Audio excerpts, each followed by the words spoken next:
Xfinity XR2 remote not working, common causes. Welcome to today's video. In this video, we'll be discussing the most common causes of the Xfinity XR2 remote not working. Let's dive right in. Are the batteries dead? The most common cause of the Xfinity XR2 remote not working is dead or weak batteries.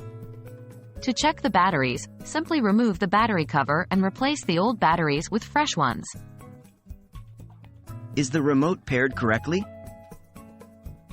The Xfinity XR2 remote may not be working if it's not paired correctly with the cable box. To pair the remote, follow these steps.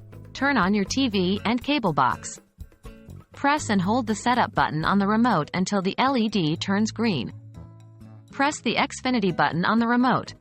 The LED should blink green twice. Is there any physical damage? Check for any physical damage to the remote, such as cracks, dents, or broken buttons. If you find any damage, you may need to replace the remote. Are there any obstructions?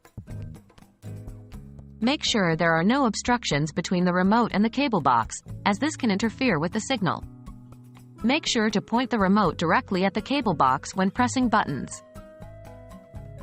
Have you tried a factory reset? If all else fails, you may need to reset the remote to factory settings. To reset, press and hold the setup button until the LED turns green, then press 981. The LED should blink green twice to confirm the reset. Conclusion: those are the most common causes of the Xfinity XR2 remote not working. We hope you found this video helpful.